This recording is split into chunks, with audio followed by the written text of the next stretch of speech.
¿Alguna vez has sido traicionada por las personas que se suponía iban a convertirse en tu segunda familia? ¿Alguna vez te has parado en una sala de juicios con tu reputación en juego, mientras todos los que creías que te querían te miraban con ojos llenos de juicio y desprecio? Déjame contarte sobre el día en que mis suegros me arrastraron a juicio de la manera más pública y humillante posible, y cómo un simple recibo puso su caso entero patas arriba y reveló la verdad que tanto intentaban ocultar. Mi nombre no importa, pero mi historia sí importa, porque se trata de confianza, traición, dinero, y ese momento preciso cuando la verdad finalmente triunfa contra las mentiras más elaboradas. Nunca imaginé que decir sí, acepto, eventualmente me llevaría ante el estrado de un juez, luchando por mi dignidad, mi matrimonio y mi futuro entero. Pero aquí estoy, lista para compartir cada detalle doloroso e impactante de lo que me sucedió, porque quizás, solo quizás, mi historia ayudará a alguien más que esté pasando por algo similar y se sienta tan perdido y traicionado como yo me sentí. Todo comenzó en lo que debería haber sido uno de los días más felices de mi vida, pero mirando hacia atrás ahora, puedo ver las grietas formándose incluso entonces, las señales sutiles que ignoré porque estaba demasiado enamorada, demasiado esperanzada, demasiado ingenua para ver lo que realmente estaba sucediendo detrás de esas sonrisas forzadas y abrazos fríos que nunca transmitían el más mínimo calor genuino. Recuerdo la primera vez que conocí a los padres de Marcos como si fuera ayer, aunque ya han pasado más de 3 años desde ese encuentro inicial que marcó el comienzo de esta pesadilla. Habíamos estado saliendo durante aproximadamente 6 meses, y yo estaba absolutamente perdidamente enamorada de este hombre que parecía comprenderme de maneras que nadie más había logrado antes. Marcos era amable, considerado, ambicioso, y me hacía reír hasta que me dolían los costados y las lágrimas rodaban por mis mejillas.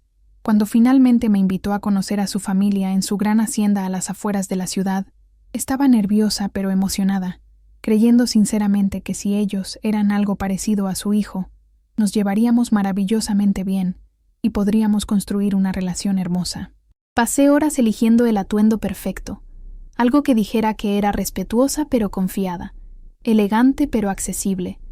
con ese equilibrio perfecto que tanto me había costado encontrar. Compré vino caro de una vinatería prestigiosa y flores frescas del mejor florista del barrio, queriendo causar la mejor primera impresión posible y mostrarles que valoraba a su familia. Marcos seguía tranquilizándome durante todo el viaje en auto, apretando mi mano con ternura y diciéndome que me amarían tanto como él me amaba, que no tenía nada de qué preocuparme. Pero en el momento en que atravesamos ese portón de hierro masivo y recorrimos el camino de entrada bordeado de árboles hasta la mansión imponente, sentí algo cambiar en mi estómago, una energía nerviosa que no podía nombrar del todo, un presentimiento que debería haber escuchado con más atención. La casa era intimidante, toda de mármol y candelabros de cristal que colgaban del techo como joyas gigantes, jardines perfectamente cuidados que parecían salidos de una revista, y muebles que parecían pertenecer a un museo o a una película de época en lugar de a una casa donde vivía gente real. Cuando su madre, Patricia, abrió la puerta principal con ese gesto elegante pero distante, me miró de arriba a abajo con ojos que parecían calcular mi valor en segundos, evaluando cada detalle de mi apariencia, mi postura, mi forma de sostener las flores. Su sonrisa no llegaba a esos ojos azules fríos como témpanos de hielo, y cuando tomó las flores de mis manos, se las pasó inmediatamente a una empleada doméstica sin siquiera mirarlas, como si fueran algo sin importancia o incluso una molestia. Su padre, Ricardo, era igualmente formal y distante, estrechando mi mano con un apretón que se sentía más como una prueba de fuerza que un saludo, midiendo algo en mí que yo no entendía del todo. Durante esa primera cena interminable, noté cómo hablaban a mi alrededor en lugar de hablarme directamente, discutiendo asuntos familiares y negocios como si yo fuera invisible, ocasionalmente mirándome de reojo como si recordaran que estaba allí, y ofreciendo una sonrisa tensa y artificial antes de continuar su conversación como si nada. Intenté participar activamente, haciendo preguntas sobre su negocio con genuino interés, elogiando la hermosa casa y su decoración impecable, compartiendo historias sobre mi propia familia y mi trabajo como enfermera en el hospital principal de la ciudad, pero cada intento se sentía como si golpeara contra un muro de indiferencia educada pero impenetrable, como si mis palabras simplemente no tuvieran peso o importancia en ese espacio tan formal y frío. Marcos parecía ajeno a la tensión que yo sentía en cada músculo de mi cuerpo. O quizás estaba tan acostumbrado al comportamiento de sus padres que ya no notaba cómo me hacían sentir incómoda y fuera de lugar, como una intrusa en un mundo al que no pertenecía. Su hermana menor, Carolina, era la única que mostraba algo de calidez genuina, aunque incluso ella parecía cautelosa de ser demasiado amigable frente a sus padres, como si hubiera reglas no escritas sobre cuánto afecto podía mostrar hacia la nueva novia de su hermano. Esa noche, mientras conducíamos de regreso a la ciudad bajo un cielo estrellado, que normalmente me habría parecido romántico, intenté expresarle mis preocupaciones a Marcos, pero él se rió como si fuera algo sin importancia, diciéndome que sus padres eran simplemente protectores y formales con gente nueva, que se calentarían una vez que me conocieran mejor y vieran cuánto nos amábamos. Quería creerle tan desesperadamente que empujé mis instintos a un lado y me dije a mí misma que estaba siendo demasiado sensible, que no todas las familias eran tan abiertamente afectuosas como la mía, que solo necesitaba darles tiempo para que me aceptaran. Durante los siguientes varios meses, hice exactamente eso, asistiendo religiosamente a cada cena familiar, cada reunión de vacaciones, cada evento benéfico al que nos invitaban, siempre trayendo regalos considerados y bien pensados, siempre vistiéndome apropiadamente según las circunstancias, siempre cuidando mis modales y tratando de encontrar ese terreno común que nos conectara como familia. Pero sin importar lo que hiciera o cuánto me esforzara, Patricia permanecía distante y crítica, haciendo comentarios sutiles sobre mi origen, mi educación, mi elección de carrera, comparándome desfavorablemente con las hijas de sus amigas adineradas, mujeres que venían de las familias correctas, habían asistido a las escuelas correctas, se movían en los círculos sociales correctos y nunca tendrían que trabajar un día en sus vidas. Ricardo era menos abiertamente hostil, pero de alguna manera aún más intimidante, observándome con esos ojos calculadores que parecían estar esperando a que cometiera un error que probaría que no era lo suficientemente buena para su hijo, que no pertenecía a su mundo de privilegios y conexiones sociales. Comencé a temer estas reuniones familiares que antes me habían emocionado, sintiendo como si estuviera constantemente siendo evaluada y encontrada deficiente, nunca lo suficientemente sofisticada, nunca lo suficientemente rica, nunca lo suficientemente perfecta para merecer estar con Marcos. Pero amaba a Marcos con cada fibra de mi ser, con una intensidad que me asustaba a veces, así que soporté todo, creyendo que eventualmente verían lo que él veía en mí, que el tiempo y la persistencia ganarían su aceptación, y quizás incluso su cariño. Cuando Marcos me propuso matrimonio en una hermosa tarde con vista al puerto, con el atardecer pintando el cielo en tonos de rosa, naranja y dorado, que parecían sacados de un cuadro, dije que sí sin dudarlo ni por un segundo, lágrimas corriendo por mi rostro mientras él deslizaba ese anillo en mi dedo, y me prometía una vida llena de amor y aventuras juntos. En ese momento preciso, toda la incomodidad con su familia parecía un precio pequeño, a pagar por una vida entera, con el hombre que amaba más que a nada en el mundo. Llamamos a nuestras familias inmediatamente, rebosantes de felicidad, y mientras mis padres gritaban de alegría y comenzaban a planear volar para celebrar con nosotros, los padres de Marcos ofrecieron felicitaciones que sonaban más como una transacción comercial que como emoción genuina por la felicidad de su hijo. La primera pregunta de Patricia fue sobre el tamaño del diamante del anillo, evaluándolo con ojo crítico, y Ricardo quería saber si ya había firmado un acuerdo prenupcial que protegiera los intereses financieros de la familia. Sentí mi alegría desinflarse ligeramente ante sus reacciones tan frías y calculadas, pero Marcos apretó mi mano y susurró que solo estaban siendo prácticos, que siempre habían sido así con todo, y no debía tomarlo personal. Esa noche, mientras yacía en la cama reviviendo la propuesta en mi mente una y otra vez, aparté esa sensación persistente de que este matrimonio iba a ser más complicado de lo que había imaginado en mis fantasías más optimistas.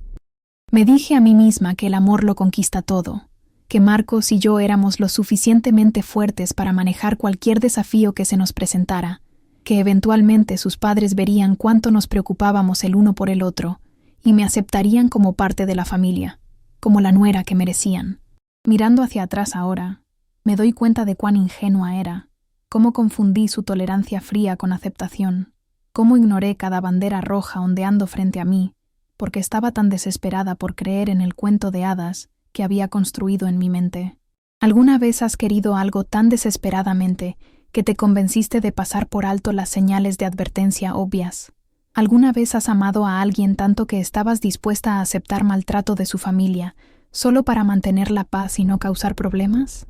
Cuéntame en los comentarios si alguna vez has estado en una situación donde sentiste que tenías que demostrar tu valor a la familia de tu pareja, porque lo que sucedió después pondría a prueba cada gramo de fuerza que tenía en mi ser y me llevaría a límites que nunca imaginé tener que enfrentar. El proceso de planificación de la boda reveló exactamente cuán profundos eran los problemas con mis suegros, aunque todavía no comprendía completamente la extensión de su hostilidad hacia mí y todo lo que yo representaba para ellos. Patricia insistió en estar involucrada en cada decisión individual, desde el lugar de la ceremonia hasta las flores, el menú, la música, la decoración, literalmente todo, y tenía opiniones fuertes sobre absolutamente cada detalle, la mayoría diseñadas para hacerme sentir inadecuada o para comunicar sutilmente que mi gusto no era lo suficientemente refinado para su familia de abolengo. Cuando elegí un lugar hermoso pero razonablemente económico que podía acomodar a todos nuestros invitados y tenía ese encanto rústico que tanto me gustaba, ella sugirió varias ubicaciones alternativas que costaban 3 veces más, haciendo comentarios punzantes sobre cuán importante era que la boda reflejara el estatus de la familia en la comunidad y las expectativas que todos tenían. Cuando seleccioné los vestidos de mis damas de honor, en un color rosa suave y romántico, que complementaba mi vestido de novia a la perfección, ella se preguntó en voz alta si algo más tradicional no sería más apropiado, implicando que mi elección era de alguna manera cursi, poco elegante, o demasiado moderna para una boda seria. Cuestionó mi decisión de tener a mi prima como mi dama de honor principal en lugar de Carolina, aunque Carolina y yo apenas nos conocíamos, y mi prima había sido mi mejor amiga desde la infancia, compartiendo cada momento importante de mi vida. Criticó mi elección de un fotógrafo local talentoso y asequible, en lugar del carísimo fotógrafo de sociedad, que todas sus amigas usaban para los eventos importantes de sus familias. Incluso tuvo problemas con mi vestido de novia, que había encontrado en una boutique encantadora y absolutamente amaba con todo mi corazón, sugiriendo que quizás debería considerar algo de un diseñador más prestigioso y reconocido internacionalmente, algo que fotografiara mejor en las revistas de sociedad, algo más apropiado para una novia que se casaba con alguien de su familia. Cada sesión de planificación me dejaba sintiéndome exhausta, inadecuada y cuestionando mi propio juicio y gusto en todo, preguntándome por qué nada de lo que elegía era suficientemente bueno para esta mujer imposible de complacer. Marcos intentaba mediar cuando estaba presente, pero a menudo viajaba por trabajo y estaba en reuniones importantes, y yo no quería cargarlo con cada pequeña batalla con su madre. Entonces guardaba la mayor parte de mi frustración para mí misma, haciendo compromisos en cosas que me importaban profundamente solo para mantener la paz y evitar conflictos mayores que pudieran afectar nuestra relación. Mi propia madre, que había volado varias veces para ayudar con la planificación y estaba emocionada de participar en preparar la boda de su hija, podía ver claramente cuán estresada estaba y gentilmente sugirió que tal vez la participación de Patricia estaba causando más daño que bien, pero yo insistí tercamente en que era importante incluirla,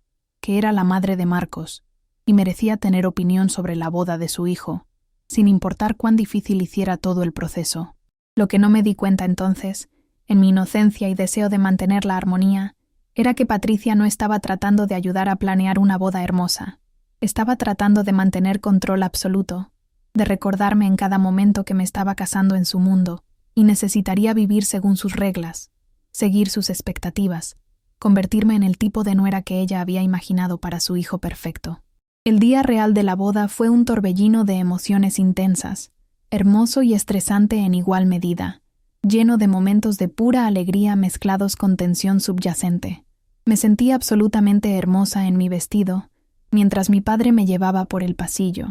sus ojos llenos de lágrimas de orgullo y emoción, y cuando vi a Marcos esperándome en el altar con lágrimas en sus ojos y esa sonrisa que me hacía derretir, todo lo demás se desvaneció por un momento mágico. Intercambiamos votos que habíamos escrito nosotros mismos,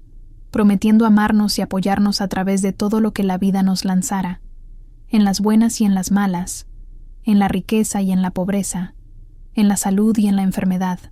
Y cuando nos besamos como marido y mujer por primera vez, sentí que era la mujer más afortunada del mundo entero. La recepción se llevó a cabo en el lugar caro que Patricia había presionado para que eligiéramos, y tengo que admitir que era impresionante, con candelabros de cristal por todas partes, y flores frescas en cada superficie, y una banda que mantuvo a todos bailando hasta altas horas de la noche. Pero durante toda la velada, no podía librarme de esa sensación de estar siendo observada, evaluada, juzgada por cada gesto que hacía, cada palabra que decía, cada interacción que tenía con los invitados. Patricia pasó la mayor parte de la recepción, haciendo contactos con sus amigas de la alta sociedad, apenas pasando tiempo conmigo, o incluso pareciendo feliz por la ocasión, que se suponía era un momento de celebración familiar. Ricardo dio un brindis que fue más sobre los logros de Marcos y el legado familiar que sobre nuestro amor o nuestro futuro juntos como pareja, como si yo fuera apenas una nota al pie en la historia de éxito de su hijo. Varias de sus amigas me hicieron comentarios sobre cuán afortunada era de casarme en una familia tan establecida y respetada, como si Marcos no hubiera sido igualmente afortunado de encontrarme, como si mi valor existiera solo en relación con la riqueza y el estatus de su familia, como si yo no trajera nada de valor propio a este matrimonio más que mi presencia decorativa. La luna de miel fue el único respiro que obtuve de la tensión constante con la familia de Marcos, 2 semanas absolutamente maravillosas en Italia, donde pudimos simplemente ser nosotros mismos sin presiones ni expectativas externas, explorando ciudades antiguas llenas de historia y arte, comiendo comida increíble en pequeños restaurantes familiares, haciendo el amor bajo el sol del Mediterráneo, y soñando sobre nuestro futuro juntos, sin las sombras de desaprobación familiar, oscureciendo cada momento. Hablamos sobre tener hijos algún día, sobre el hogar que construiríamos juntos con nuestras propias manos y corazones, sobre carreras y viajes, y todas las aventuras que nos esperaban en los años venideros. Durante esas 2 semanas perfectas, sentí que todo iba a estar bien, que nuestro amor era lo suficientemente fuerte para resistir cualquier tormenta, que podíamos manejar cualquier desafío que su familia nos lanzara porque nos teníamos el uno al otro. Pero en el momento en que regresamos a casa y la realidad se instaló nuevamente en nuestras vidas, sentí las paredes cerrándose otra vez, esa sensación claustrofóbica de nunca poder escapar completamente de las expectativas y demandas de sus padres. Habíamos decidido vivir en la ciudad, en un apartamento modesto pero acogedor que podíamos pagar con nuestros 2 salarios sin ayuda de nadie, queriendo construir nuestra vida de manera independiente y demostrar que podíamos hacerlo solos. Pero Patricia tenía otras ideas completamente diferentes, sugiriendo insistentemente que nos mudáramos a una de las propiedades que Ricardo poseía en un vecindario prestigioso, un lugar mucho más grande y lujoso que sería más apropiado para la posición de Marcos en la empresa familiar y las expectativas sociales que venían con nuestro matrimonio. Cuando educadamente declinamos la oferta, explicando pacientemente que queríamos construir nuestra vida juntos de manera independiente, sin depender de su ayuda financiera, vi algo oscuro y peligroso destellar en su rostro, una mirada que me envió escalofríos por toda la columna vertebral y me hizo darme cuenta de algo importante. Fue la primera vez que comprendí realmente que esto no se trataba solo de ella siendo sobreprotectora o teniendo dificultad para dejar ir a su hijo, como Marcos siempre había insistido. Esto era sobre control absoluto, sobre mantener a Marcos atado a la familia de todas las maneras posibles, y yo estaba amenazando ese control simplemente por existir, por amar a su hijo y querer construir una vida independiente con él. Ricardo fue más directo y confrontacional, llamando a Marcos a su oficina con urgencia y sugiriendo que tal vez yo no entendía las oportunidades y la seguridad que venían con ser parte de su familia, implicando claramente que yo estaba siendo egoísta, terca o incluso manipuladora al querer que mantuviéramos algo de independencia de ellos. Marcos defendió nuestra decisión firmemente, pero pude ver la tensión que le causaba, desgarrado entre su lealtad a su familia de origen y su compromiso con nuestro matrimonio, tratando desesperadamente de equilibrar las expectativas de todos mientras construíamos nuestra nueva vida juntos en medio de tanto conflicto y presión externa. El primer año de nuestro matrimonio fue más difícil de lo que jamás imaginé que podría ser, no por problemas entre Marcos y yo, que nos amábamos profundamente y nos entendíamos cada vez mejor, sino por la presión constante y la interferencia incansable de su familia en cada aspecto de nuestras vidas.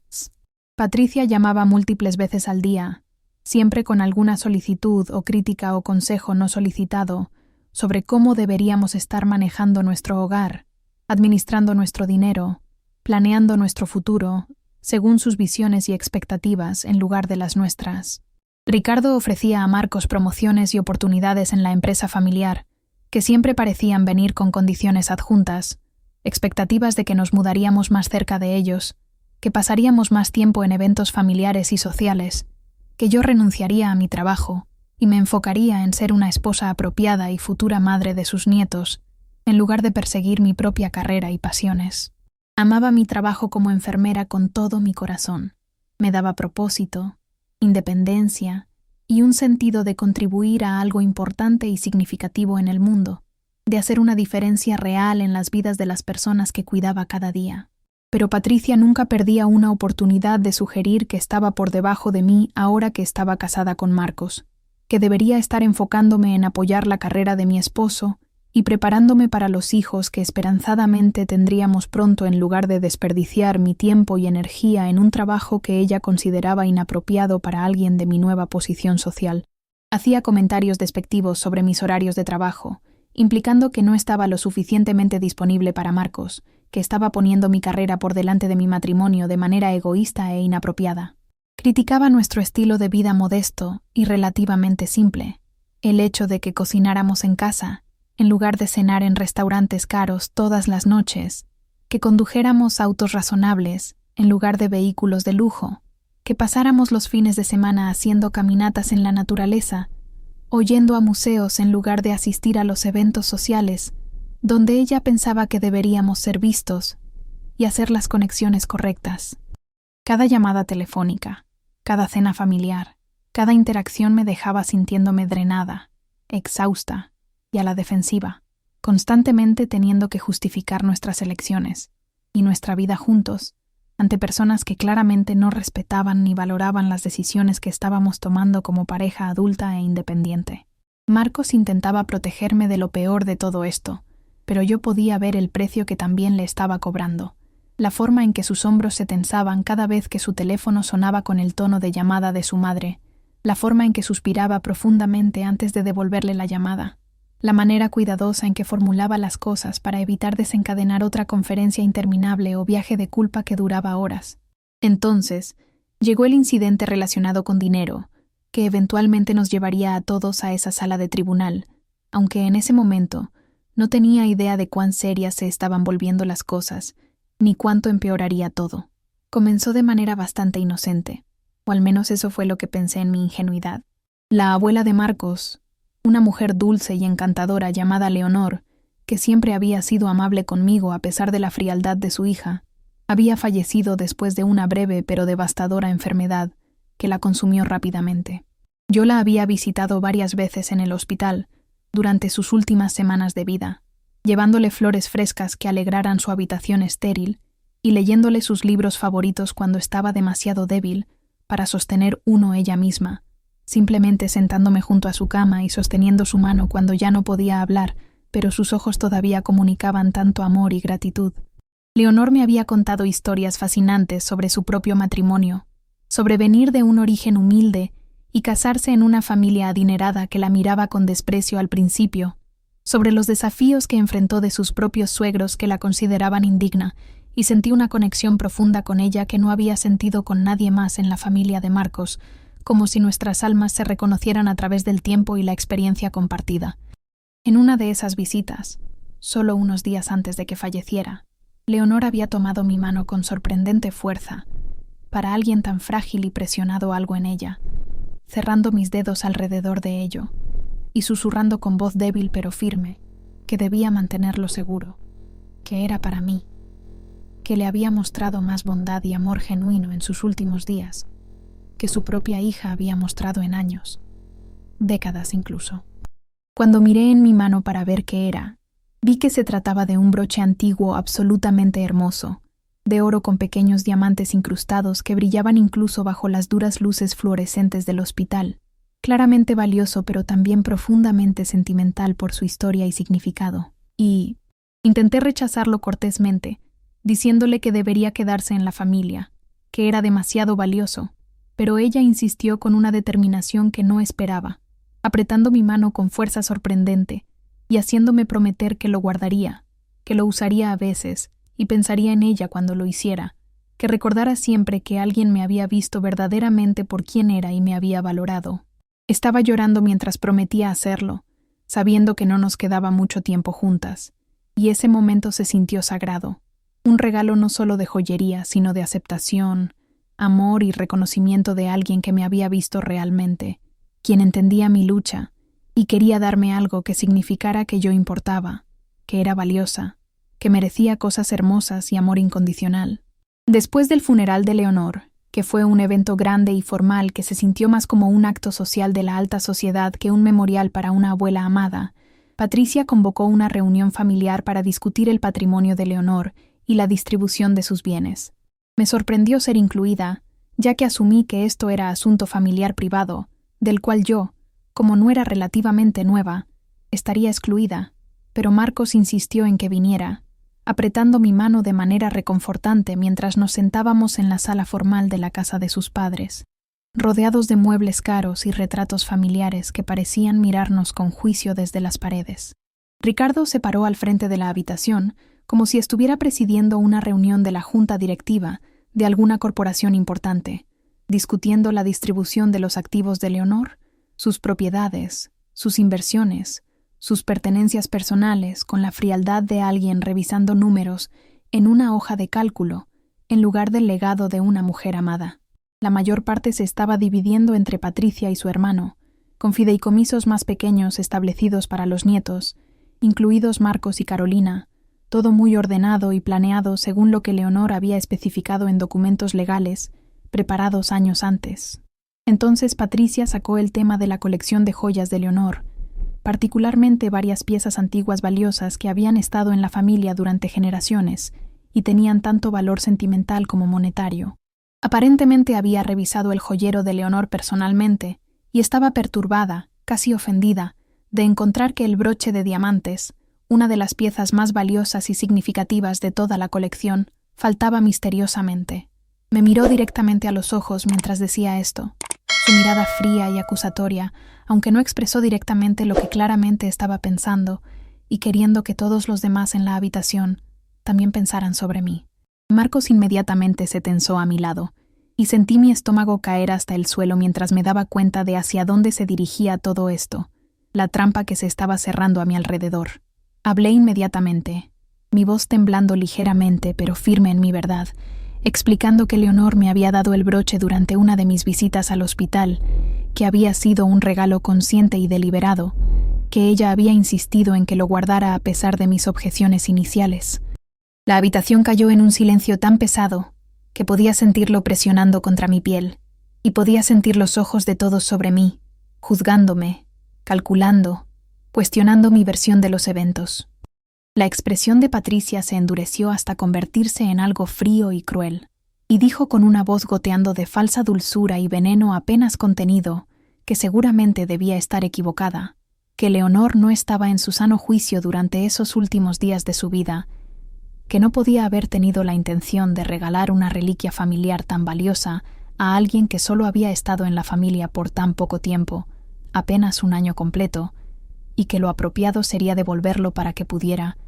mantenerse en la familia donde pertenecía, según la tradición y las expectativas. Me sentí como si me hubieran abofeteado física y emocionalmente, la implicación absolutamente clara de que yo no era realmente familia, que era una extraña, una intrusa, que de alguna manera había manipulado a una mujer moribunda para que me diera joyas valiosas que no me correspondían por derecho o herencia. Marcos me defendió de inmediato, su voz tensa de ira apenas contenida, diciendo que su abuela estaba perfectamente lúcida hasta prácticamente el final, que si ella eligió darme el broche, era su derecho absoluto hacerlo, que yo había pasado más tiempo con ella durante esas últimas semanas que cualquier otra persona en toda la familia, mostrándole más amor y cuidado genuino del que habían mostrado en años. La discusión que siguió fue horrible y fea, con Patricia llorando dramáticamente sobre cuán irrespetuoso era cuestionar el juicio de una mujer moribunda, cómo el broche había pertenecido a su propia abuela y debería permanecer en la línea familiar directa según la tradición. Cómo no podía creer que Marcos estuviera tomando mi lado sobre los sentimientos de su propia madre en un asunto tan importante y sentimental. Ricardo sugirió fríamente que tal vez se podría alcanzar un compromiso, que quizás yo podría usar el broche en eventos familiares, pero oficialmente permanecería como parte del patrimonio. Pero me negué rotundamente. Mi voz más fuerte ahora respaldada por mi indignación ante la injusticia, diciendo que Leonor me lo había dado como un regalo de persona a persona,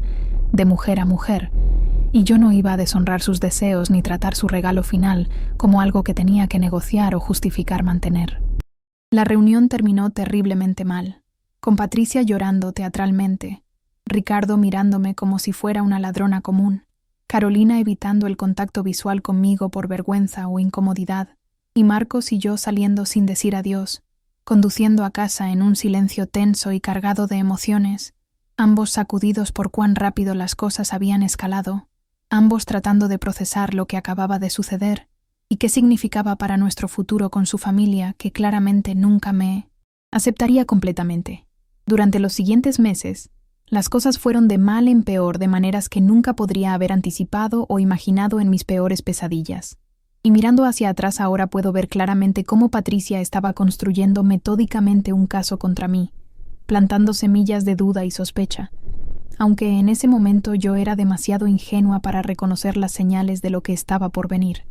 Comenzó a hacer comentarios constantes sobre dinero cada vez que la veíamos, señalando compras caras que Marcos y yo hacíamos juntos, cuestionando si realmente podíamos permitirnos nuestro estilo de vida con nuestros salarios modestos, preguntándose en voz alta cómo manejábamos nuestras finanzas con tanto detalle y curiosidad inapropiada. Hacía preguntas punzantes e invasivas sobre mi salario exacto, sobre mis préstamos estudiantiles que aún estaba pagando, sobre si tenía alguna deuda de tarjeta de crédito que pudiera estar ocultando, siempre enmarcado como preocupación maternal, pero sintiéndose mucho más como un interrogatorio diseñado para encontrar alguna falla o debilidad que pudiera explotar.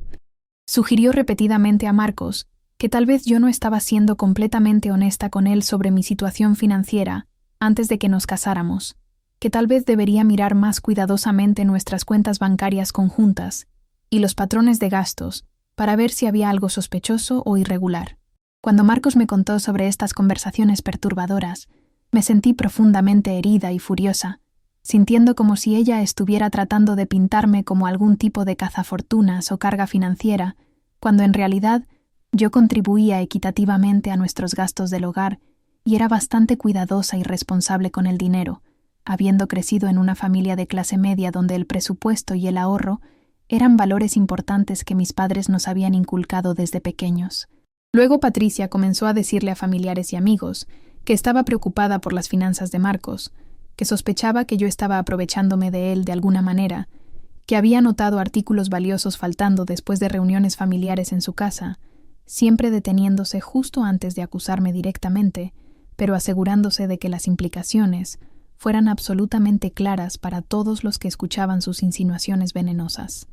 Comencé a notar la forma en que algunos amigos de la familia me miraban en los eventos, susurraban cuando pasaba cerca de ellos, dejaban de hablar abruptamente cuando me acercaba a sus conversaciones, y me di cuenta con horror creciente de que Patricia estaba difundiendo rumores maliciosos sobre mí, envenenando a la gente en mi contra, construyendo una narrativa cuidadosa de que yo era indigna de confianza, manipuladora, quizás incluso una ladrona que se había infiltrado en su perfecta familia, con intenciones oscuras. La situación alcanzó un punto de quiebre en lo que se suponía iba a ser una ocasión celebratoria y alegre. Marcos había recibido una promoción importante en el trabajo, completamente por su propio mérito y sin tener nada que ver con la empresa familiar o las conexiones de sus padres, y estábamos organizando una pequeña cena en nuestro apartamento para celebrar con amigos cercanos y familiares que amábamos.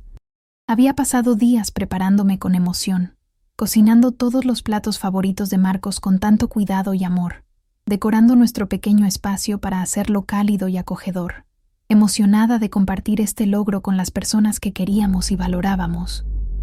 Mis padres habían volado especialmente para la ocasión, y significaba tanto para mí que estuvieran allí para celebrar este momento importante con nosotros. Patricia y Ricardo llegaron tarde como de costumbre, haciendo su gran entrada dramática, y desde el momento en que entraron por la puerta, pude sentir la tensión emanando de ellos en olas casi palpables. Patricia apenas reconoció toda la comida que había preparado con tanto esfuerzo y dedicación, haciendo un comentario despectivo sobre cuán estrecho era nuestro apartamento y cuán difícil debía ser entretener apropiadamente en un espacio tan pequeño y modesto. Ricardo le entregó a Marcos un sobre que resultó contener un cheque por una cantidad significativa de dinero, diciéndole que esto era para ayudarlo a él y a su esposa a tener una mejor posición financiera, quizás mudarse a una casa más apropiada que reflejara su verdadero estatus, vivir el tipo de estilo de vida que correspondía a su apellido familiar tan prestigioso. Vi la mandíbula de Marcos tensarse con esa mirada que conocía tan bien, e intentó educadamente rechazar el dinero, explicando pacientemente que estábamos bien financieramente y no necesitábamos su ayuda ni su caridad, pero Ricardo insistió con esa voz autoritaria que no admitía contradicción, diciendo que claramente sí necesitábamos ayuda, si todavía estábamos viviendo en este apartamento diminuto y conduciendo autos viejos, y aparentemente no podíamos permitirnos muebles apropiados o las cosas que correspondían a personas de nuestra posición. Mi madre, Dios la bendiga por su valentía, habló entonces con voz firme, señalando que Marcos y yo éramos ambos profesionales empleados que vivíamos dentro de nuestros medios y construíamos nuestra vida juntos de manera independiente, y que quizás el dinero de Ricardo estaría mejor gastado en otro lugar, ya que ni necesitábamos ni queríamos su ayuda condescendiente. La temperatura en la habitación bajó unos 20 grados instantáneamente, y los ojos de Patricia destellaron con algo peligroso y oscuro mientras miraba a mi madre, luego a mí, luego de vuelta a Marcos con una expresión que nunca olvidaré. Lo que sucedió a continuación todavía se reproduce en mi mente como una pesadilla de la que no puedo despertar. El momento cuando todo lo que había trabajado para construir con la familia de Marcos se derrumbó estrepitosamente a mi alrededor, dejándome expuesta y vulnerable. Patricia se puso de pie dramáticamente, su voz temblando con lo que parecía emoción genuina, pero que ahora reconozco como manipulación calculada perfeccionada a través de años de práctica, y dijo que no podía permanecer en silencio por más tiempo,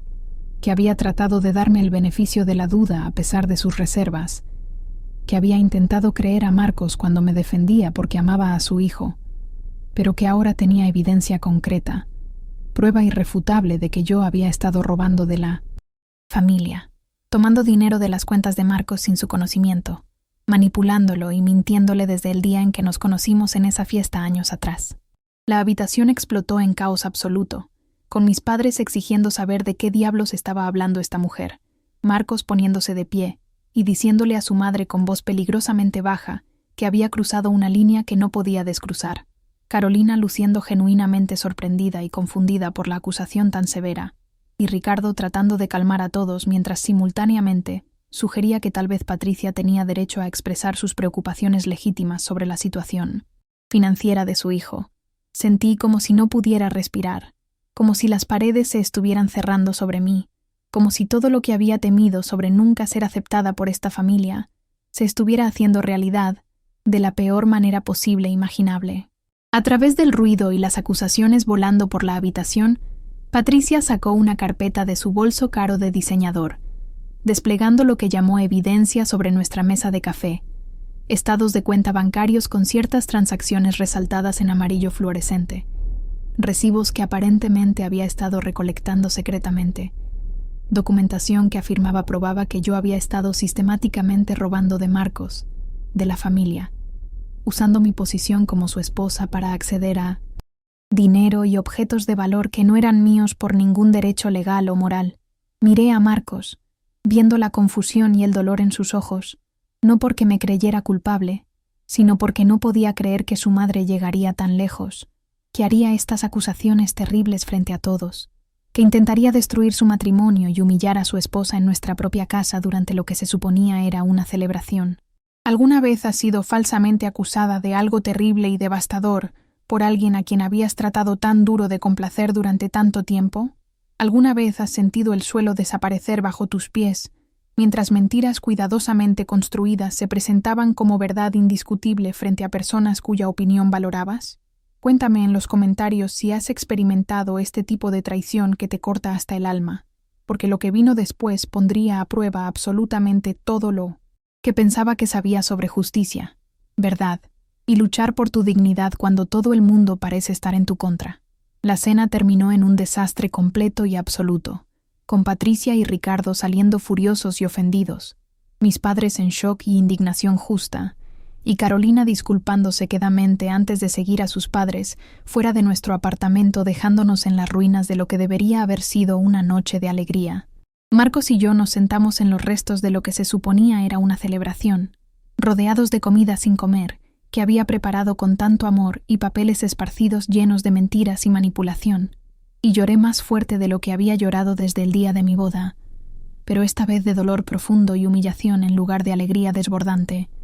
Marcos me sostuvo firmemente, disculpándose una y otra vez por el comportamiento de su madre, prometiéndome que sabía que nada de eso era verdad, que tenía fe completa en mí, que arreglaría esto de alguna manera y haría que todo volviera a estar bien. Pasamos horas esa noche revisando cada pieza de supuesta evidencia que Patricia había presentado tan dramáticamente, y lo que quedó completamente claro fue que ella había tomado transacciones completamente legítimas, cosas en las que habíamos gastado dinero juntos o por separado como cualquier pareja casada normal, y las había retorcido en algo siniestro a través de una omisión cuidadosa de contexto e interpretación creativa diseñada para hacerme ver culpable.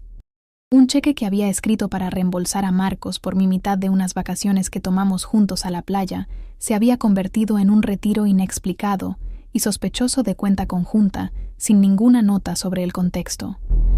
Dinero que había transferido entre nuestras cuentas al equilibrar nuestro presupuesto doméstico mensual, se había convertido en transferencia sospechosa de fondos que no podía explicarse fácilmente. Compras que había hecho con mi propio dinero ganado con tanto esfuerzo estaban listadas sin señalar que provenían de mi cuenta personal, no de la suya. Incluso el broche de Leonor estaba listado como reliquia familiar, robada valorada en $75,000 como si yo hubiera cometido un robo mayor. Era una clase magistral en manipulación y distorsión, tomando fragmentos de verdad y tejiéndolos en una narrativa elaborada de engaño y robo, y lo que me asustaba profundamente era cuán convincente podría parecer para alguien que no conocía la historia completa, que no tenía acceso a toda la información contextual, que estaba predispuesto a creer que yo era exactamente lo que Patricia afirmaba que era desde el principio. A la mañana siguiente, Marcos llamó a sus padres, su voz firme pero fría de una manera que nunca había escuchado antes, diciéndoles que sus acusaciones eran completamente infundadas y maliciosas, que cada transacción que habían cuestionado tenía una explicación legítima y razonable, que me debían una disculpa sincera y necesitaban retractar todo lo que habían dicho ante todos los que habían escuchado sus acusaciones. La conversación telefónica no fue bien en absoluto. Podía escuchar la voz elevada de Patricia a través del teléfono, incluso desde el otro lado de la habitación. Podía escucharla llorar y afirmar que solo estaba tratando de proteger a su hijo de una mujer manipuladora, que tenía pruebas de que yo lo estaba controlando, que él estaba eligiendo a una mujer que había conocido por 3 años sobre la familia que lo había amado toda su vida entera. Ricardo se puso al teléfono y su voz era más calmada, pero de alguna manera aún más amenazante e intimidante, diciéndole a Marcos que si continuaba defendiéndome contra estas acusaciones serias, habría consecuencias graves, que la lealtad familiar significaba algo importante en su mundo, que Marcos necesitaba pensar muy cuidadosamente de qué lado estaba tomando en esta situación, porque las decisiones tenían repercusiones duraderas. La respuesta de Marcos fue clara, inequívoca y valiente. Estaba del lado de su esposa, del lado de la verdad sin importar las consecuencias. Y si sus padres no podían aceptar eso, entonces tal vez necesitaban distancia el uno del otro, hasta que pudieran comportarse de manera razonable y civilizada. Colgó el teléfono con fuerza y vi sus manos temblando mientras dejaba el dispositivo sobre la mesa. Vi el dolor profundo en sus ojos por tener que enfrentarse a su propia familia, y sentí una culpa aplastante de que mi presencia en su vida había creado esta grieta terrible en su familia, aunque intelectualmente sabía que esto no era mi culpa, que Patricia había creado esta situación a través de sus mentiras sistemáticas y su manipulación calculada durante meses, o quizás incluso años. Pensé que lo peor había terminado, que Patricia eventualmente se calmaría y se daría cuenta de que había ido demasiado lejos con sus acusaciones, que el tiempo y la distancia sanarían estas heridas profundas de alguna manera. Estaba tan equivocada en esa suposición ingenua. 2 semanas después de esa cena desastrosa que destruyó cualquier posibilidad de reconciliación familiar, Marcos llegó a casa temprano del trabajo luciendo pálido y visiblemente sacudido, sosteniendo un sobre oficial que me entregó con manos temblorosas y expresión de absoluta incredulidad. Dentro había una citación legal formal. Patricia y Ricardo me estaban llevando a juicio en corte civil, demandándome por robo, fraude y conversión de activos familiares en un caso que parecía sacado de una película de suspenso legal. Estaban reclamando daños que excedían los $200,000, listando el broche, varios retiros monetarios que afirmaban eran no autorizados a pesar de toda la evidencia en contrario, e incluso algo de platería familiar que Patricia insistía había desaparecido después de que yo visitara su casa, aunque yo no tenía ningún recuerdo de haber visto siquiera las piezas de plata de las que estaba hablando, y ciertamente nunca las había tomado. La fecha del juicio estaba fijada para 6 semanas después, y el caso fue archivado en corte pública, lo que significaba que mi nombre completo, las acusaciones contra mí y todos los detalles sórdidos del caso serían parte del registro público, accesible para cualquiera que quisiera buscar, incluyendo mi empleador, mis amigos, todos en la extensa red social de la familia de Marcos, que ahora sabría de estas acusaciones terribles. Me sentí físicamente enferma leyendo la queja legal detallada, viendo mi carácter atacado en lenguaje legal formal y frío,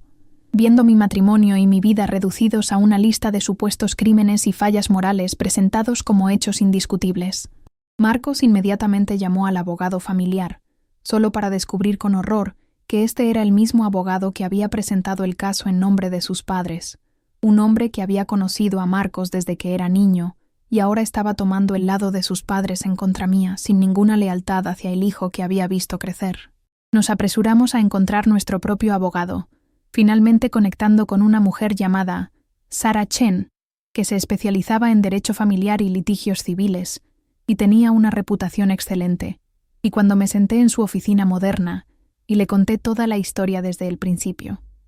pude ver tanto simpatía genuina como preocupación profesional en sus ojos inteligentes. Sarah fue brutalmente honesta conmigo sobre lo que estábamos enfrentando y los desafíos que teníamos por delante. Patricia y Ricardo tenían recursos financieros prácticamente ilimitados y conexiones extensas que nosotros no teníamos. Habían contratado un equipo legal caro y prestigioso con experiencia en este tipo de casos, y claramente estaban dispuestos a gastar lo que fuera necesario para ganar este caso, sin importar el costo humano. Más que eso, las acusaciones que estaban haciendo, aunque completamente falsas, requerirían que probáramos un negativo, que demostráramos que no había tomado cosas que nunca había tomado, que explicáramos transacciones que tenían explicaciones perfectamente inocentes, pero que podían hacerse parecer sospechosas sin el contexto completo y apropiado. Me hizo preguntas detalladas y exhaustivas sobre cada artículo que afirmaban que había robado, sobre mi relación con la familia de Marcos desde el principio, sobre cualquier documentación que pudiera tener sobre Leonor dándome el broche voluntariamente, sobre estados de cuenta bancarios y recibos, y cualquier otra cosa que pudiera ayudar a probar mi inocencia en esta situación kafkiana. Me sentí completamente abrumada por la cantidad absoluta de trabajo que teníamos por delante, por el costo astronómico de defenderme contra estas mentiras elaboradas, por la realidad de que mi nombre y reputación estaban siendo arrastrados por el lodo de la manera más pública posible para humillarme. Sarah presentó nuestra respuesta formal a la demanda, negando todas las alegaciones categóricamente y contrademandando por enjuiciamiento malicioso e imposición intencional de angustia emocional, y la guerra legal estaba oficialmente declarada entre nosotros. Las siguientes 6 semanas fueron algunas de las más difíciles de toda mi vida, preparándome meticulosamente para el juicio, mientras trataba de mantener alguna apariencia de vida normal, yendo a trabajar y enfrentando preguntas incómodas de colegas que habían escuchado sobre la demanda a través del chisme inevitable, asistiendo a deposiciones interminables, donde los abogados de Patricia me hacían preguntas invasivas sobre cada aspecto de mi vida y finanzas, con una hostilidad apenas disimulada, observando a Marcos luchar con la realidad devastadora de que sus propios padres nos estaban poniendo a través de este infierno legal, perdiendo sueño y perdiendo peso, y sintiendo como si estuviera atrapada en una pesadilla de la que no podía despertar, sin importar cuánto lo intentara. La naturaleza pública de la demanda significaba que los rumores se propagaban rápidamente a través del círculo social de la familia de Marcos, como fuego en un bosque seco, y por extensión, a través de gran parte de la comunidad de clase alta de la ciudad, que todos parecían conocerse entre sí. Veía a personas que vagamente reconocía de eventos familiares mirándome fijamente en restaurantes o en el supermercado, susurrando a sus acompañantes mientras me señalaban discretamente, claramente habiendo escuchado alguna versión distorsionada de la historia que me pintaba como la villana codiciosa. El hospital donde trabajaba fue mayormente solidario con mi situación, gracias a Dios, pero podía sentir que algunos colegas estaban incómodos con toda la situación, preguntándose en silencio si había algo de verdad en las acusaciones, manteniendo un poco más de distancia de mí que antes, como si el escándalo pudiera ser contagioso de alguna manera. Mi propia familia se movilizó completamente a mi alrededor en apoyo incondicional, con mis padres ofreciendo ayudar a pagar los honorarios legales que se estaban acumulando rápidamente, mis hermanos llamando regularmente para verificar cómo estaba y recordarme que sabían que era inocente sin ninguna duda, mis tías y tíos enviando tarjetas y mensajes de apoyo que me hacían llorar de gratitud cada vez que los leía. Pero la familia extendida de Marcos era una historia completamente diferente y dolorosa. La mayoría de ellos se pusieron del lado de Patricia y Ricardo, sin siquiera escuchar mi versión de los eventos, ya sea porque realmente creían las acusaciones o porque no querían cruzar a miembros familiares tan poderosos e influyentes que podrían hacer su vida difícil. Solo Carolina mantuvo una postura algo neutral, llamando a Marcos en privado para decir que no creía que yo fuera una ladrona o manipuladora, pero que no podía abiertamente ir en contra de sus padres porque tenía que pensar en su propia posición vulnerable dentro de la estructura familiar y las posibles repercusiones. Incluso ese apoyo tibio se sentía como algo valioso en un mar de hostilidad y juicio constante. Marcos se volvió más duro emocionalmente durante esas semanas terribles, su optimismo natural y calidez desvaneciéndose gradualmente, mientras observaba lo que sus padres estaban haciendo a la mujer que amaba, a nuestro matrimonio que habíamos trabajado tan duro para construir, a cualquier esperanza de reconciliación familiar que pudiera haber existido alguna vez. Nos acercamos más en algunos aspectos importantes, unidos contra un enemigo común que amenazaba destruir todo lo que habíamos construido juntos, pero también vi el precio emocional que le cobraba, la forma en que a veces me miraba con tanta tristeza y culpa, como si se sintiera responsable de haberme traído a esta dinámica familiar tan tóxica y destructiva, como si pudiera haberme protegido de alguna manera de todo esto, si solo hubiera visto las señales de advertencia más claramente, o hubiera actuado de manera diferente desde el principio. A medida que la fecha del juicio se acercaba inexorablemente, Sara trabajó incansablemente para construir nuestra defensa meticulosamente, revisando cada pieza de evidencia que los abogados de Patricia habían presentado y encontrando las fallas lógicas, las omisiones deliberadas, las tergiversaciones calculadas diseñadas para hacerme ver culpable. Reunió nuestra propia evidencia sólida, estados de cuenta bancarios que mostraban claramente que las transacciones cuestionadas provenían de mis cuentas o eran gastos conjuntos legítimos de nuestra vida matrimonial, recibos de tarjetas de crédito que probaban que las compras fueron hechas con mi propio dinero duramente ganado, incluso declaraciones del hospital donde Leonor había fallecido, confirmando que yo había sido una visitante regular durante sus días finales y que ella había estado mentalmente competente y lúcida hasta muy cerca del final de su vida. Teníamos un problema mayor, sin embargo, que me quitaba el sueño cada noche. No teníamos documentación escrita de que Leonor me había dado el broche voluntariamente. Solo mi palabra contra las afirmaciones de Patricia, de que fue tomado sin permiso de una mujer confundida y vulnerable. Sara explicó pacientemente que en la corte civil no necesitábamos probar más allá de una duda razonable como en casos criminales, pero sí necesitábamos mostrar que era más probable que mi versión fuera verdadera que la de ellos. Y sin testigos de ese momento sagrado en la habitación del hospital, cuando Leonor presionó el broche en mi mano con tanta intención y amor, todo se reduciría a credibilidad, a cuya historia el juez encontraba más creíble y digna de confianza. Pasé horas intentando recordar cada detalle minucioso de ese día tan importante. Cada palabra que Leonor había dicho, cada expresión en su rostro cansado, tratando desesperadamente de encontrar alguna manera de probar lo que había sucedido, sintiendo el peso aplastante de saber que esta única pieza de evidencia, este momento de bondad de una mujer moribunda, se había convertido en la pieza central del caso de Patricia contra mí y mi reputación entera. La noche antes del juicio, no pude dormir en absoluto, yaciendo despierta mirando el techo y repasando todo en mi mente obsesivamente, preparándome mentalmente para las preguntas que podrían hacerme,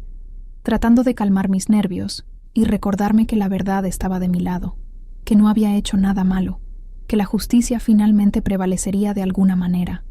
Pero estaba absolutamente aterrorizada, con un miedo visceral que me helaba hasta los huesos, de pararme en esa sala de tribunal y tener que defenderme contra mentiras elaboradas, de ver a Patricia y Ricardo y saber que me odiaban lo suficiente como para hacer esto, de la posibilidad muy real de que pudiera perder,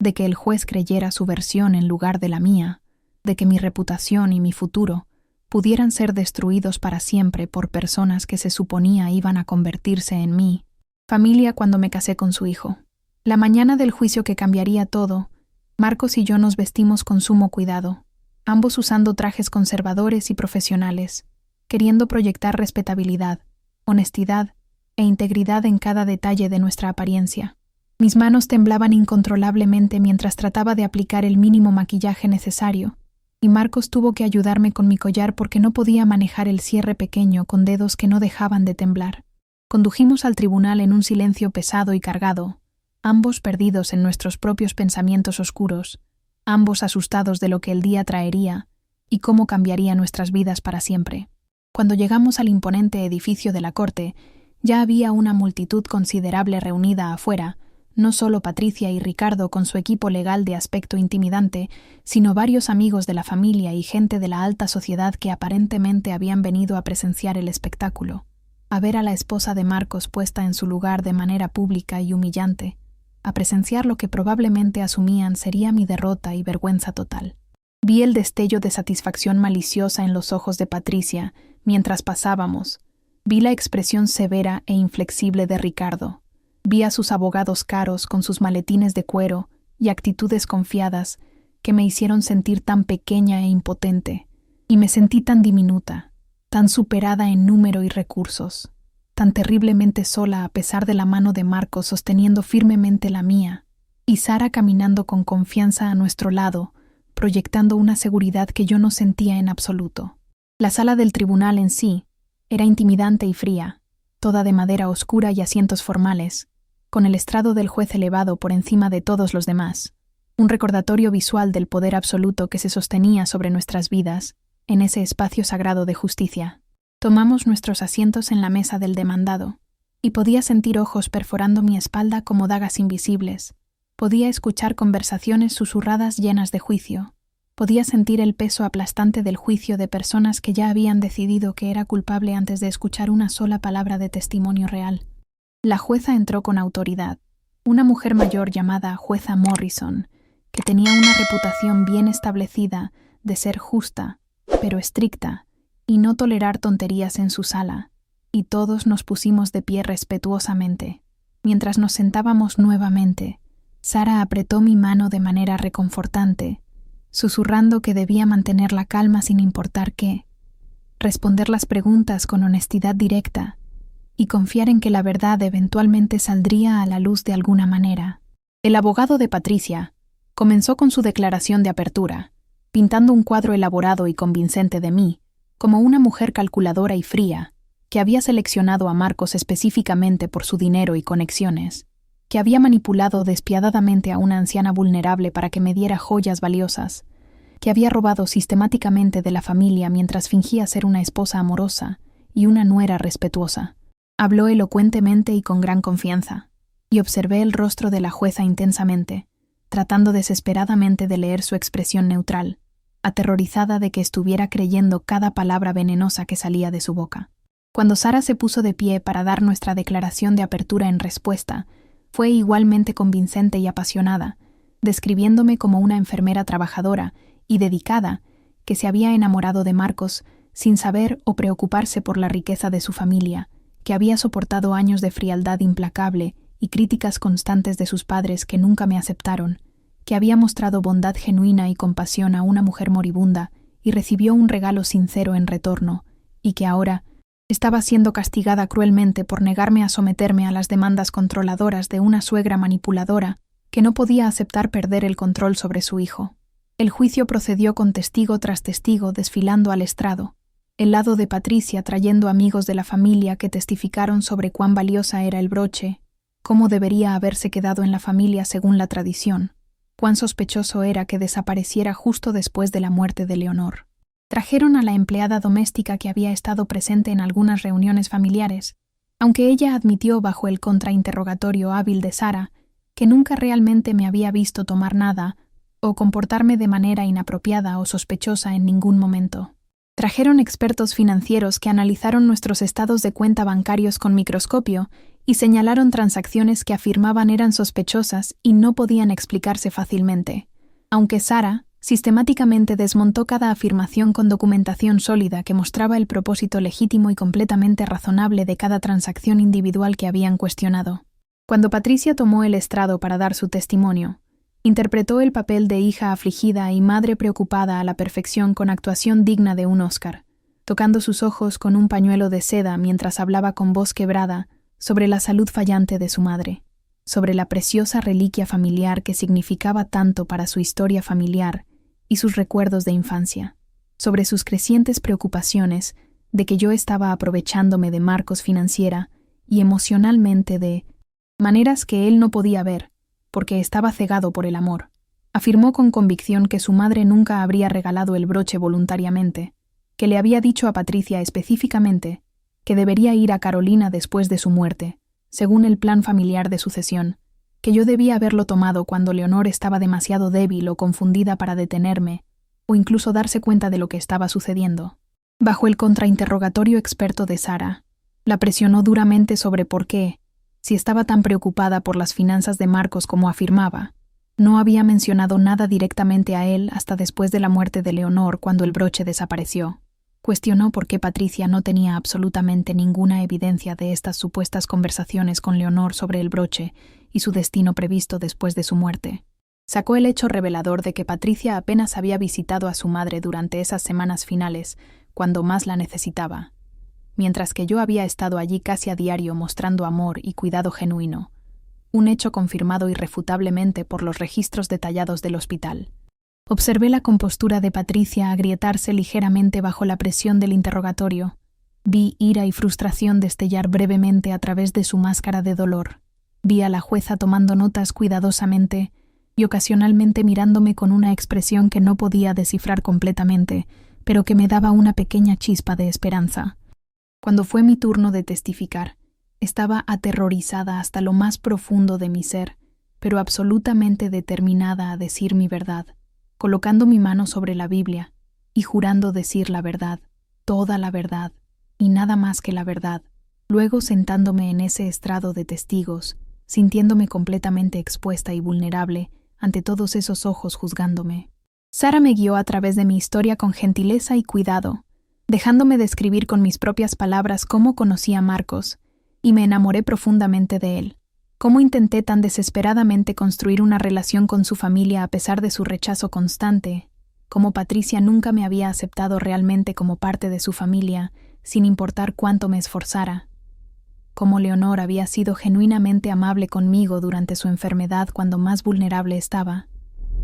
Cómo me había dado el broche como un regalo significativo entre dos mujeres que se entendían profundamente a pesar de la diferencia de edad y circunstancias. Describí ese momento sagrado con tanto detalle como pude recordar, el peso frágil de su mano en la mía, la claridad en sus ojos a pesar de su debilidad física, las palabras específicas que usó cuando me hizo prometer que lo guardaría y pensaría en ella, la emoción pura que sentí recibiendo no solo una joya hermosa, sino un símbolo de aceptación y amor de alguien que realmente me veía y valoraba. El abogado de Patricia fue agresivo y hostil en su contrainterrogatorio, tratando de hacerme tropezar y contradecirme, sugiriendo con insinuaciones venenosas que estaba mintiendo sobre todo, implicando que tenía motivos ulteriores oscuros para todo lo que había hecho, pero me mantuve calmada y centrada. Respondí cada pregunta con honestidad directa y clara. Me negué a dejarme intimidar o confundir incluso cuando elevó su voz o reformuló la misma pregunta múltiples veces de diferentes maneras, tratando de conseguir que me contradijera o revelara alguna inconsistencia. Entonces llegó el momento, por el que todo había estado construyéndose durante días de testimonio tenso, el momento cuando la verdad finalmente triunfaría, o sería enterrada bajo mentiras y dinero y poder social concentrado. Sara se puso de pie con movimiento dramático y dijo que tenía una pieza final de evidencia crítica para presentar, algo que habíamos descubierto solo 2 días antes del juicio después de una búsqueda exhaustiva, algo que cambiaba absolutamente todo y destruía el caso entero de Patricia desde sus cimientos. Se acercó al estrado con confianza y le entregó a la jueza Morrison un recibo, un simple pedazo de papel que parecía insignificante pero llevaba el peso de prueba absoluta e irrefutable. La jueza lo examinó con cuidado creciente, su expresión cambiando gradualmente de neutral a sorprendida, a algo que parecía casi satisfacción ante el descubrimiento de la verdad.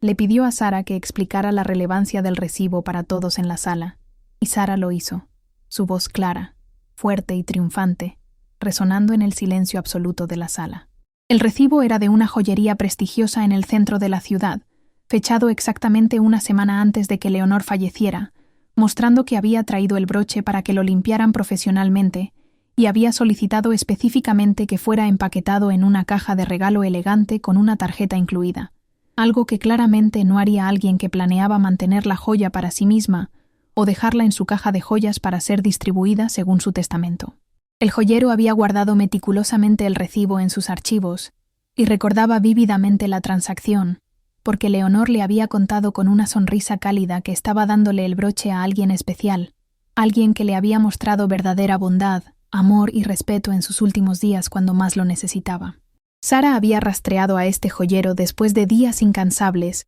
llamando a cada joyería en toda la ciudad, preguntando si tenían algún registro de Leonor, y él no solo había proporcionado el recibo, sino que había acordado testificar si era necesario, confirmando sin ninguna duda que Leonor había estado completamente lúcida y clara sobre sus intenciones, que había sonreído con alegría genuina al hablar sobre dar el broche como regalo, que no había absolutamente ninguna pregunta de qué sabía, exactamente lo que estaba haciendo, y quería hacerlo con todo su corazón. La sala explotó en susurros y murmullos de sorpresa, y vi el rostro de Patricia palidecer dramáticamente hasta volverse casi blanco como el papel. Vi a Ricardo inclinarse urgentemente para susurrar a su abogado con expresión de pánico. Vi a la jueza levantar su mano autoritariamente para exigir silencio inmediato en su sala. La jueza Morrison miró directamente al abogado de Patricia con expresión severa y le preguntó si tenía alguna respuesta o explicación para esta evidencia tan contundente,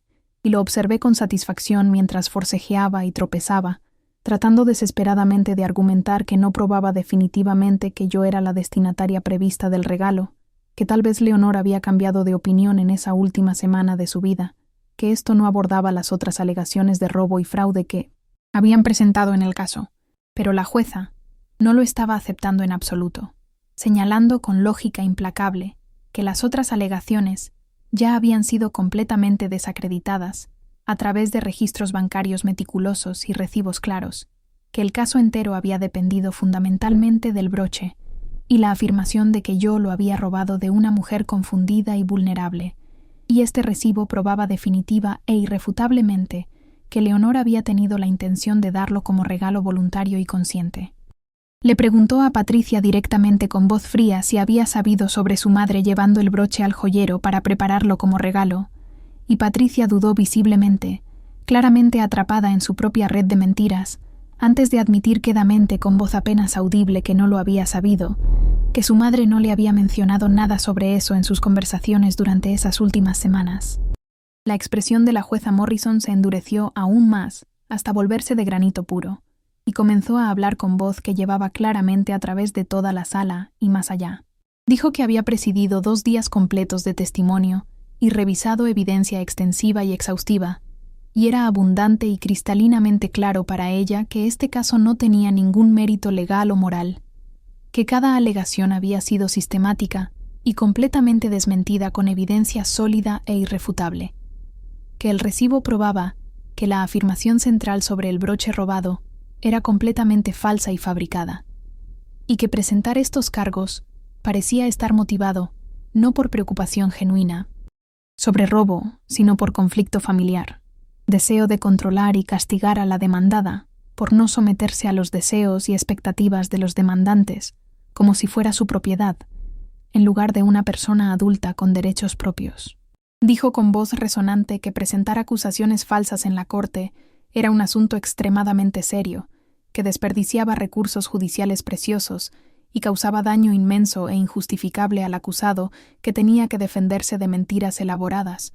y que no solo estaba desestimando el caso con prejuicio, lo que significaba que no podían volver a presentarlo, sino que estaba considerando seriamente sanciones contra los demandantes y su equipo legal por traer una demanda tan frívola, maliciosa y sin fundamento a su corte. El alivio que me inundó fue tan intenso y abrumador que pensé que podría desmayarme allí mismo en la sala, y Marcos agarró mi mano tan fuerte que podía sentir su pulso acelerado, latiendo contra mi palma con la misma intensidad que el mío. Pero la jueza Morrison no había terminado con su pronunciamiento. Se dirigió directamente a Patricia y Ricardo con mirada penetrante, diciendo con voz firme que era absolutamente claro que habían usado sus recursos financieros considerables y su posición social privilegiada para intentar intimidar y destruir a su nuera, que su comportamiento a través de todo este proceso había sido vindictivo, cruel y completamente inaceptable, y que si así era como trataban a miembros de la familia que los desagradaban o no cumplían sus expectativas imposibles, sentía profunda lástima por todos en sus vidas que tenían que lidiar con comportamiento tan controlador, manipulador y destructivo. Dijo que la demandada, refiriéndose a mí con tono de respeto, había mostrado paciencia y dignidad notables a través de toda esta terrible experiencia, que claramente había intentado construir una relación con ellos, a pesar de su hostilidad constante e injustificada, y que en lugar de apreciar el cuidado amable y genuino que mostré a Leonor durante sus días finales, cuando más necesitaba compasión, lo habían retorcido en algo feo y oscuro, y me habían acusado falsamente de robo con intenciones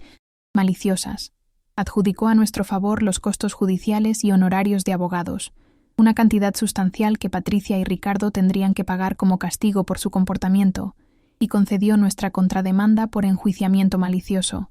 otorgándonos daños adicionales significativos por la angustia emocional y el daño a mi reputación que sus acusaciones falsas habían causado de manera tan pública y devastadora. Mientras bajaba su mazo con finalidad resonante, oficialmente terminando el caso de una vez por todas, comencé a llorar. No lágrimas bonitas y delicadas, sino sollozos enormes y entrecortados de alivio puro, vindicación completa y liberación de todo el miedo y estrés que había estado cargando durante meses como un peso aplastante sobre mis hombros. Sara me abrazó con fuerza. Marcos me sostuvo como si nunca fuera a soltarme, y podía escuchar los murmullos de shock absoluto de la galería detrás de nosotros. Podía imaginar la consecuencia social devastadora que estaba a punto de caer sobre Patricia y Ricardo, quienes tan pública y confiadamente habían tratado de destruirme solo para que sus mentiras fueran expuestas de la manera más humillante frente a absolutamente todos los que importaban en su círculo social tan cuidadosamente cultivado. Cuando salimos de la sala después de que se levantara la sesión, mantuve mi cabeza bien alta con dignidad recién encontrada, caminando junto a Patricia y Ricardo sin siquiera mirarlos, porque ya no tenían ningún poder sobre mí, sintiendo a Marcos firme y fuerte a mi lado, sintiendo como si hubiera sobrevivido algo terrible y traumático y hubiera salido del otro lado más fuerte,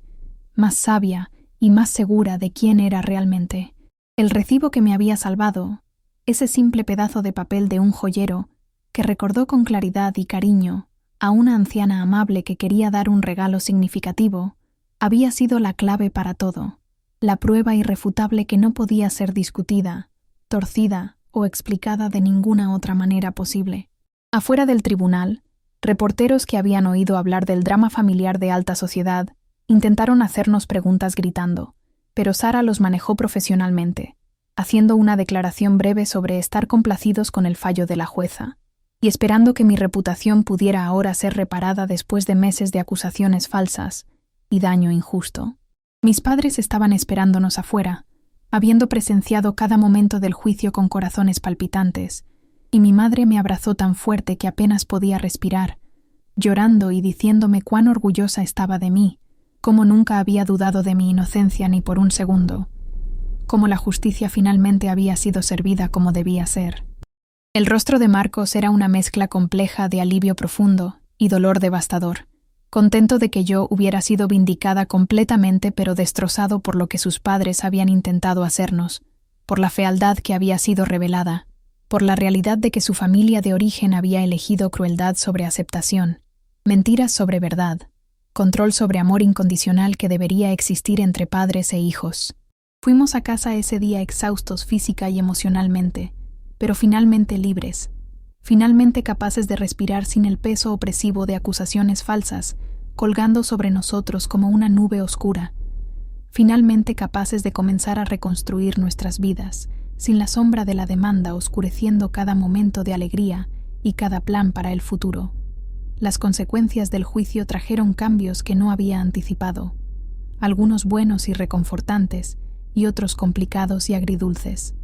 La reputación de Patricia y Ricardo en su círculo social tan importante para ellos tomó un golpe serio y público, con muchas personas que habían presenciado el juicio o escuchado sobre los comentarios contundentes de la jueza, comenzando a cuestionar abiertamente el carácter y la integridad de la familia, preguntándose qué tipo de personas harían esto a su propia nuera. Algunos amigos de la familia se acercaron a Marcos en privado, disculpándose sinceramente por haber creído las acusaciones sin cuestionar, admitiendo que habían estado equivocados al juzgarme sin conocer la historia completa. Carolina llamó y se disculpó con voz quebrada, diciendo que debería haber defendido mi inocencia públicamente, que había sido cobarde al permanecer silenciosa cuando sabía en su corazón que no era el tipo de persona de quien sus padres me acusaban, que esperaba que algún día pudiera encontrar en mi corazón el perdón por su silencio cómplice. La relación de Marcos con sus padres quedó esencialmente destruida, al menos en el futuro previsible, y aunque sabía que eso le causaba dolor profundo porque amaba a su familia a pesar de todo, también fue claro y firme en que nunca olvidaría lo que intentaron hacerme, lo que nos hicieron como pareja, y que cualquier reconciliación futura requeriría una disculpa genuina y profunda y un cambio real de comportamiento de su parte, ninguno de los cuales parecía probable, dada su naturaleza orgullosa y su incapacidad aparente para admitir que estaban equivocados. Decidimos avanzar con nuestras vidas juntos, enfocándonos en nuestro matrimonio fuerte y nuestro amor inquebrantable y nuestras carreras satisfactorias, y construyendo la familia que queríamos sin la influencia tóxica de personas que habían probado más allá de cualquier duda que preferirían destruirnos antes que aceptarnos como éramos. Volví al trabajo con mi reputación no solo intacta, sino realmente mejorada por la forma en que había manejado las acusaciones falsas con dignidad y gracia, y mis colegas fueron increíblemente solidarios y respetuosos, muchos diciendo que nunca habían creído los cargos de todos modos, porque me conocían como persona, y sabían que no era capaz de ese tipo de comportamiento deshonesto. Marcos se lanzó a su trabajo con energía renovada, sobresaliendo de maneras que probaron más allá de cualquier duda que no necesitaba la empresa de su familia o sus conexiones sociales para tener éxito espectacularmente, haciendo un nombre para sí mismo independientemente del legado familiar, que había sido tanto una bendición como una maldición en su vida. Mirando hacia atrás ahora, varios meses después de ese día transformador en la corte que cambió todo, me doy cuenta de que lo que Patricia y Ricardo intentaron hacerme, aunque devastador y traumático en ese momento, en realidad me dio algo increíblemente valioso que nunca habría ganado de otra manera: claridad absoluta sobre mi propia fuerza interior y sobre el tipo de persona que soy en mi núcleo más profundo. Sé sin ninguna duda vacilante que puedo enfrentar acusaciones terribles, humillación pública, batallas legales que parecen imposibles de ganar, y salir del otro lado con mi integridad completamente intacta y mi espíritu intacto aunque magullado. Sé con certeza inquebrantable que Marcos me ama lo suficiente como para estar a mi lado, incluso cuando significa estar en contra de su propia familia de origen, y eso no es algo que cada matrimonio podría sobrevivir o que cada pareja tiene la fortaleza para enfrentar juntos. Sé que la verdad realmente puede triunfar sobre las mentiras más elaboradas y convincentes, aunque a veces se necesita un milagro como un recibo de un joyero que recordó la bondad de una mujer moribunda para hacer esa verdad visible e innegable ante el mundo. Uso el broche de Leonor en ocasiones especiales, y cuando lo hago, pienso en la mujer extraordinaria que me lo dio, quien vio algo en mí que su propia hija no podía o no quería ver, quien sabía por experiencia personal lo que significaba ser la extranjera, casándose en una familia que no la quería, y quien eligió dar un regalo que representaba mucho más que su valor monetario, representaba bondad, aceptación y familia elegida sobre familia de sangre que rechaza y lastima. Pienso que ella estaría orgullosa de cómo luché por ese regalo, por la verdad de ese momento sagrado entre nosotras, por mi derecho a mantener algo dado libremente por alguien que se preocupaba genuinamente por mí cuando más vulnerable estaba. El broche es hermoso objetivamente con sus diamantes brillantes y su oro antiguo, pero no se trata realmente de los diamantes, o el oro, o su valor tasado. Se trata de ser vista y valorada por alguien que entendió profundamente lo que significaba ser rechazada por una familia que debería haber mostrado amor,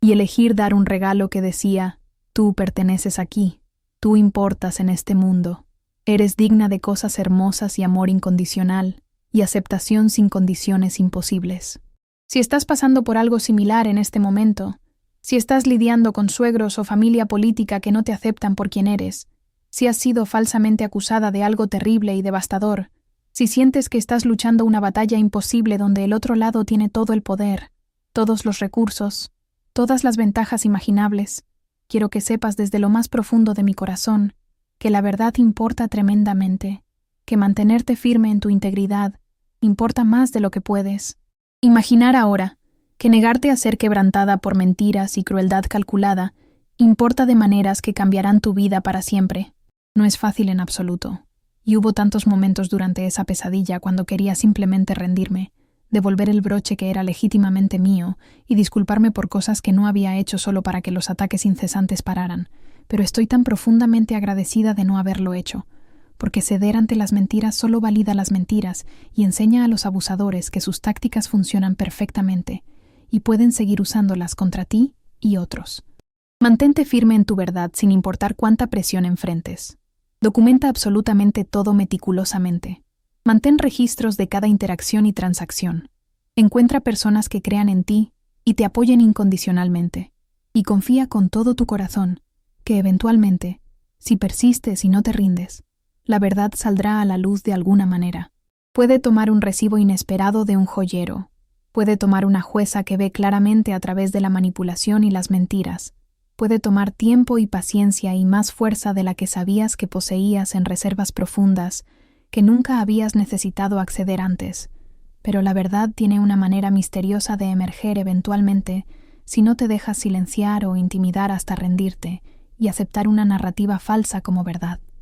¿Alguna vez has tenido que luchar por tu verdad contra personas que parecían infinitamente más poderosas que tú? ¿Alguna vez has sido vindicada completamente después de ser falsamente acusada de algo que te cortó hasta el alma? Me encantaría escuchar tus historias en los comentarios aquí abajo, porque creo firmemente que es crucial para todos nosotros saber que no estamos solos en estas luchas terribles, que otras personas han enfrentado batallas similares y han sobrevivido e incluso prosperado después de atravesar el fuego purificador de la injusticia. Entender lo que vales, lo que mereces, y lo que aceptarás y no aceptarás en las relaciones es absolutamente crucial, ya sea que estemos hablando de suegros, parejas, amigos, familia extendida o cualquier otra relación en tu vida que te da forma y te afecta. No permitas que nadie te haga sentir que necesitas aceptar falta de respeto, crueldad calculada o acusaciones falsas devastadoras solo para mantener la paz superficial o mantener relaciones con personas que claramente no te valoran como ser humano. Mereces infinitamente mejor que eso, y está perfectamente bien. De hecho, es necesario y saludable luchar por mejor, luchar por ser tratada con dignidad y respeto básico, incluso cuando esa lucha es difícil, aterradora, incierta, y te lleva a límites que nunca imaginaste tener que enfrentar. Si esta historia tocó tu corazón de alguna manera profunda, si te hizo pensar en tus propias relaciones o luchas personales, Si te dio esperanza de que la verdad puede prevalecer incluso en las circunstancias más oscuras, por favor presiona ese botón de me gusta aquí abajo porque ayuda a que esta historia llegue a otras personas que podrían necesitar desesperadamente escucharla en este momento de sus vidas. Y si quieres escuchar más historias como esta, experiencias reales de personas reales navegando dinámicas familiares difíciles, desafíos de relaciones complejas y los giros inesperados de la vida que nos prueban y nos transforman, por favor suscríbete a Yo lo viví y activa las notificaciones para nunca perderte una historia nueva que publiquemos. Cada semana compartimos narrativas auténticas de personas suficientemente valientes para contar su verdad sin filtros ni vergüenza. Y tu suscripción ayuda a construir una comunidad vibrante donde las personas se sienten menos solas en sus luchas personales y más empoderadas para enfrentar cualquier desafío que venga en su camino con coraje renovado. Muchas gracias por escuchar mi historia desde el principio hasta el final, por estar aquí conmigo a través de cada momento de este viaje transformador, y te veré en el próximo video. Recuerda siempre que tu verdad importa profundamente. Tu valor no está determinado por si otras personas lo reconocen o no, y a veces las batallas más difíciles y dolorosas nos llevan a convertirnos en las versiones más fuertes, sabias y auténticas de nosotros mismos. Cuídate mucho y sigue luchando por lo que es correcto y justo.